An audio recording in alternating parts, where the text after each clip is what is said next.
Squarebill or flat-sided crank. It's that time of year when actually both of them excel really well. Today we're going to talk about the Flatty Daddy 65. Love saying that name, the Flatty Daddy. Right here by 13 Fishing. We're going to talk about a couple different colors to try out in the fall or cooler months, the winter ahead. We're going to talk about some of the techniques in terms of retrieval, where to cast, what to look for, and also the types of gear you should be using for this lure. We're going to break it all down, help you catch some fish. Let's go. So the cooler months moving into the fall and even the winter present a great opportunity to still throw some moving baits and get some reaction bites. Now, one place I really like to target with something like a Squarebill or a flat-sided crank is up against rocks or hard surfaces. Fish really like to congregate around those areas because the bait fish move in, the bass come in after them, and it's a great way to catch them. The Flatty Daddy 65 though is a little bit, I've noticed, of a hybrid between a Squarebill, you'll notice kind of here in the front, and a flat-sided crank. You'll notice a little bit of a narrow, slender profile. So it makes for a little bit of unique profile to throw right now during this time of year because you can actually throw both in one, both a Squarebill or a flat-sided crank. And the way you retrieve it will determine how this lure reacts and moves. We'll talk about that in a minute. The two colors that I really like to focus on in the cooler months are both a shad pattern or a craw pattern with that orange or red in it. Let's talk about why both those excel.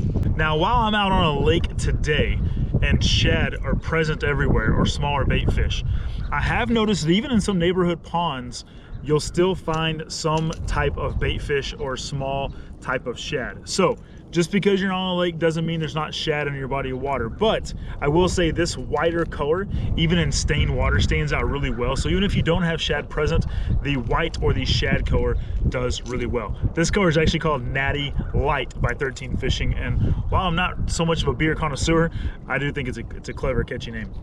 Now today the water temps are in the low 60s. Once that water temp gets below 55 or around 55 or cooler is when I like to switch to a craw pattern.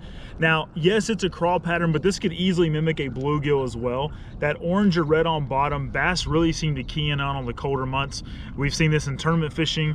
You've probably experienced this as well on your local bodies of water, but it seems to work really well. So this is a really cool color by 13 Fishing, and I will switch to this when the water gets a little bit cooler. And also like that on the bill, it's labeled 3 to 6 foot diving.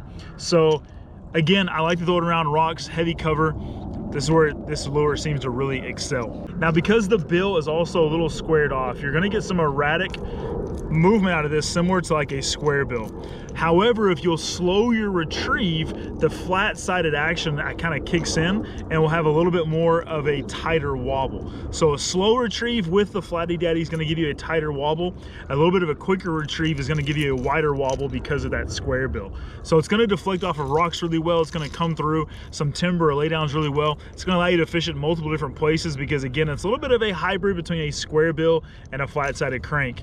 Pretty unique lure. Now, the cranking setup that I'm using with flat-sided cranks or even Squarebills is this right here. I've got a Lose KVD. First of all, I really like the red color. Second of all, it does cast extremely smooth and it's got a great retrieve to it. One thing I also really use or prefer to use is either 12 or 14 pound fluorocarbon. Kind of just depends on what you want to get away with. I think this is 14 pound fluorocarbon. My lure is not going to sink quite as much because it's 14 pound, but it will still get down pretty deep.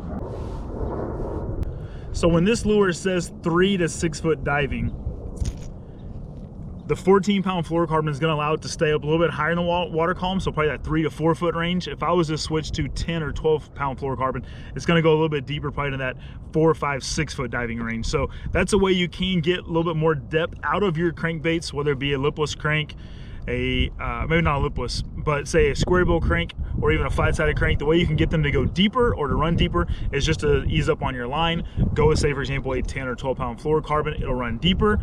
If you go with the 14 or higher, it'll run more shallow, okay? Something to keep in mind.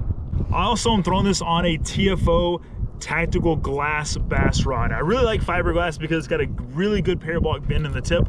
It allows me when I hook up on treble hooks to keep those fish pinned. So whether you're using a fiberglass rod or even a composite rod, you definitely want to use something on the immediate power, probably around a moderate action as well. It's just going to allow you to pin fish, keep them hooked all the way to the boat, and allow you to land more, or even if you're fishing on the bank. That's something to keep in mind when you're picking out a rod for your treble hooks. Go with more of a lighter power and a more of a moderate action. Bass are really feeding up this time of year. The cooler months are ahead of us, but that doesn't mean they're gonna stop feeding. In fact, they probably get their fattest this time of year. So tie on a Squarebill, a flat-sided crank, or a hybrid here in the Flight Yeti 65 and go catch some monster bass.